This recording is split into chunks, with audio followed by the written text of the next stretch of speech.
Good morning students. हम लोग national income chapter कर रहे थे, तो आज हमने चैप्टर स्टार्ट करना है national income and related aggregates. So बच्चे, these are the aggregates. Firstly I will tell you GDP at MP, NDP at MP, GDP at FC, NDP at FC. ठीक है, ये सब हमारे एग्रीगेट्स। बट हम सबसे पहले स्टार्ट करेंगे that is what is national income and how basically what is included in this.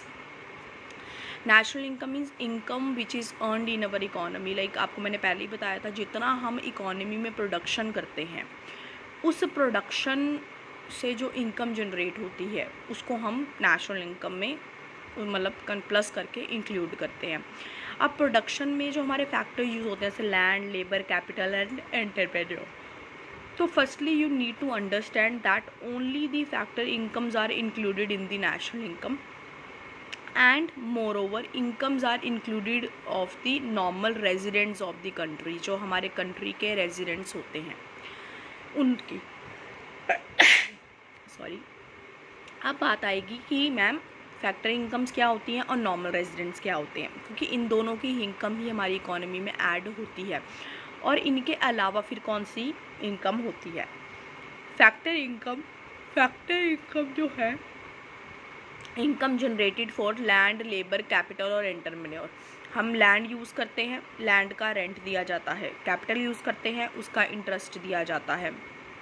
हम लोग एंटरप्रेन्योर को प्रॉफिट दिया जाता है एंड जो लेबर है उनको वेजेस दी जाती है। तो अल्टीमेटली जो भी इनकम जनरेट होती है फ्रॉम दी प्रोडक्शन एक्टिविटी, उसको हम फैक्टर इनकम को बोलते हैं। किसी भी प्रोडक्शन एक्टिविटी से अगर कोई इनकम जनरेट होगी that is consider age factor income.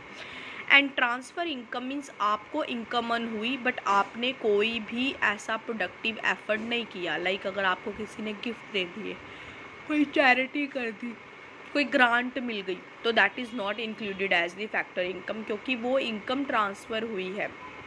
वो इनकम कुछ भी प्रोड्यूस होने पर जनरेट नहीं हुई, मतलब आपने उसके लिए कुछ भी प्रोडक्शन नहीं किया, वो जस्ट इनकम आपको ट्रांसफ़र हुई है। तो that income is not included in the calculation of national income, right.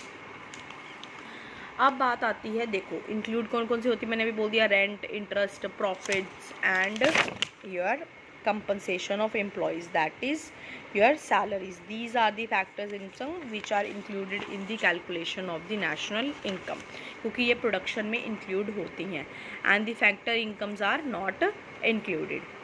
अब बात आती है नॉर्मल रेजिडेंट्स कौन होते हैं और रेजिडेंट्स कौन नहीं होते। ठीक है, रेजिडेंट्स होते हैं बच्चे फर्स्टली वो लोग जिनका इकोनॉमिक इंटरेस्ट हमारी कंट्री में है। इकोनॉमिक इंटरेस्ट हमारी कंट्री में मतलब कि वो हमारी इकोनॉमी में प्रोडक्शन एक्टिविटीज़ में इन्वॉल्व हैं। लाइक मतलब a person is said to have his economic interest in our country when he conduct his economic transactions related to production, consumption and investment.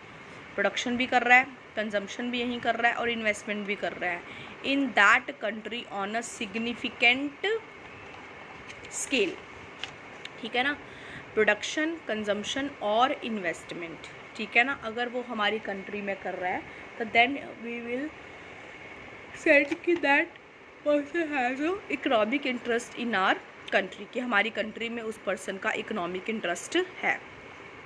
सो जो normal residents include both individuals भी हो सकते हैं और institutionals भी हो सकते हैं। अब वैसे तो बात ये मानी जाती है कि कोई बंदा 1 साल से ज़्यादा रह रहा है और उसका इकोनॉमिक इंटरेस्ट भी है, ऐसा पर्सन नहीं कि हाँ अगर वैसे कोई जैसे स्टूडेंट्स यहाँ आते हैं या हम लोग वहाँ जाते हैं, हम लोग वहाँ पर 1 साल से ज़्यादा के लिए रहते हैं, सब कुछ करते हैं, तो फिर हमारा इकोनॉमिक इंटरेस्ट वहाँ नहीं आ जाता, हम वहाँ के नॉर्मल रेजिडेंट्स क्यों नहीं बन जाते? क्यों? क्योंकि हम वहाँ पर इकोनॉमिक एक्टिविटीज़ में इन्वॉल्व्ड नहीं होते हैं ना। तो मे बी हम प्रोडक्शन कंजम्पशन कर रहे होते हैं बट अब हम प्रोडक्शन नहीं कर रहे होते। अगर प्रोडक्शन कर रहे होते हैं तो हम वो चीज़ें नहीं होती। सो अल्टीमेटली जब आप वहाँ की प्रोडक्शन एक्टिविटीज़ में इन्वॉल्व होते हो then you are consider as the normal residents. आप वैसे ही वहाँ पर कोई मेडिकल पर्पज़ के लिए आए हुए हो, कोई स्टडी पर्पज़ के लिए आए हुए हो, then you are not included as the normal residents. So it is not necessary that the normal residents of the country is also the citizen of that country. A person may be normal residents of one country even when he is citizen of other country. For example, if an Indian is living in USA for more than 1 year and his center of economic interest lies in that country, ठीक है ना, he would be deemed as a normal resident of the USA. मतलब वो Indian है, is living in USA for more than 1 year और उसका economic interest भी वहाँ पर है, ठीक है ना, बट अभी वो इंडियन है, सिटीज़न वो इंडियन कंसीडर किया जा रहा है, but he would deemed as a normal resident of USA even when he is continue to be citizen of India, क्योंकि उसकी इकोनॉमिक एक्टिविटीज़ वहीं परफॉर्म हो रही हैं. ऐसे ही national organisation such as WHO और IMFI इन अ कंट्री, ठीक है ना, country are not to be taken as normal residents of that country. जहाँ पर भी है वहाँ के ये नॉर्मल रेजिडेंट्स नहीं होते. क्यों? क्योंकि Indians working in these organisation would be taken as normal residents of India because ultimate वो वहाँ पर काम कर रहे हैं, वहाँ रह रहे, बट उनका जो इकोनॉमिक इंटरेस्ट है that is belong to the India. उसके बाद the person are not treated as normal resident of a country.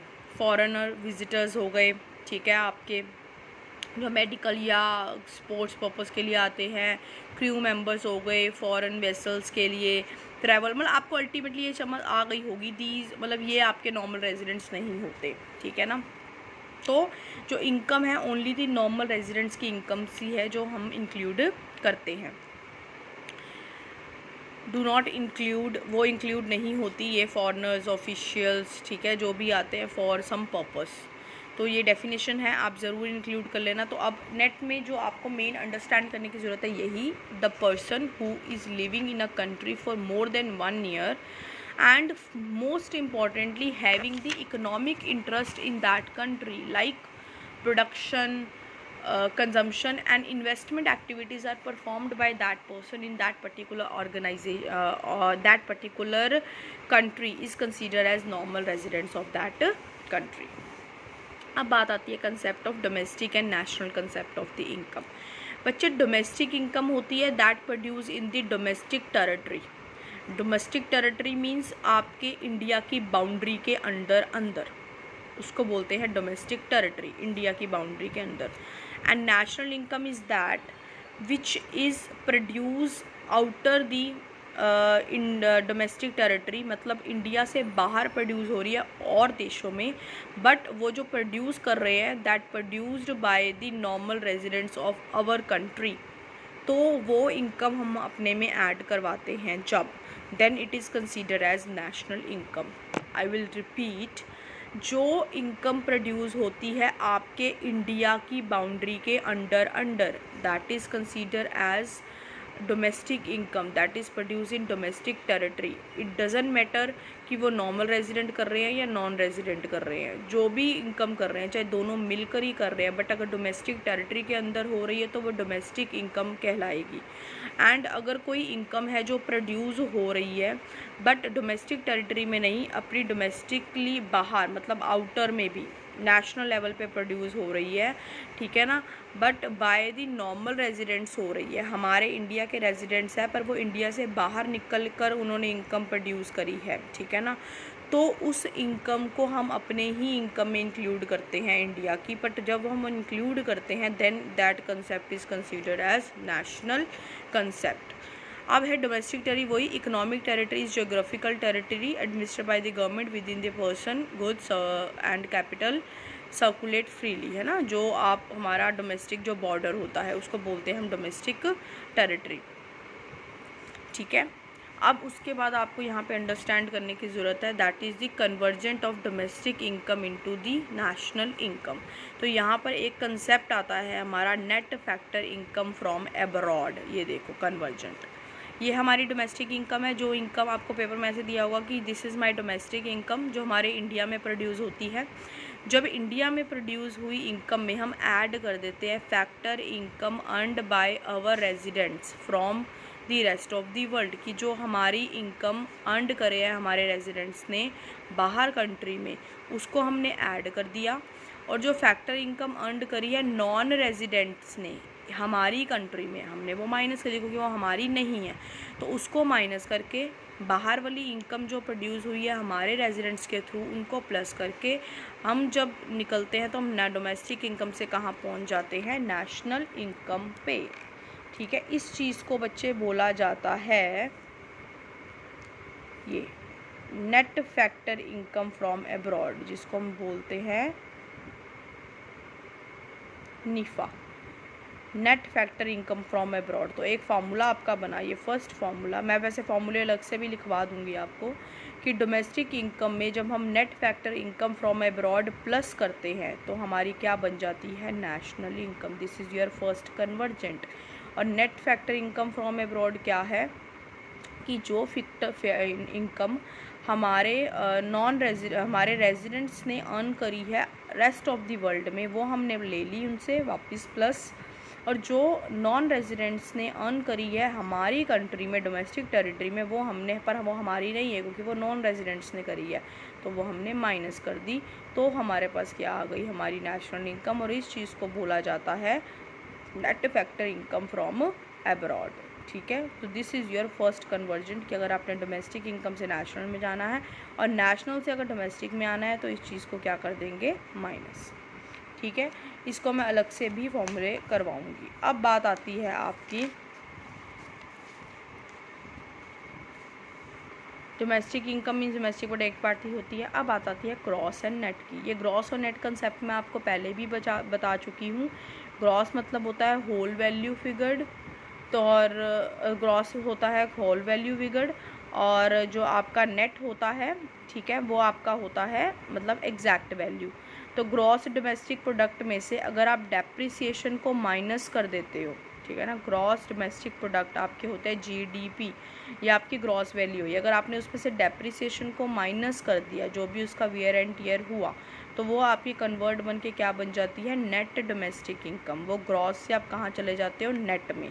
और ऐसे ही अगर आप नेट में डेप्रिसिएशन को प्लस कर देते हो तो आप क्या बन जाते हो, आप जीडीपी ग्रॉस पे आ जाते हो। मतलब नेट पे अगर आपने डेप्रिसिएशन प्लस कर दिया तो आप ग्रॉस बन गए, और ग्रॉस से अगर डेप्रिसिएशन को माइनस कर दिया तो आप अल्टीमेटली नेट डोमेस्टिक प्रोडक्ट पर आ जाते हो। ठीक है ना। So this is basically your second convergent कि अगर आपने ग्रॉस से नेट और नेट से ग्रॉस पे जाना हो, राइट। उसके बाद आपके बच्चे market price and factor income है, ये आपका थर्ड कन्वर्जेंट है। तो पहले आप यहाँ तक आज समझो, एंड मैं आपको एक और यूट्यूब की वीडियो आपसे शेयर कर रही हूँ रिगार्डिंग दिस। सो होपफुली आपको वो चीज़ें और ज़्यादा क्लियरली समझ आएँ। ठीक है।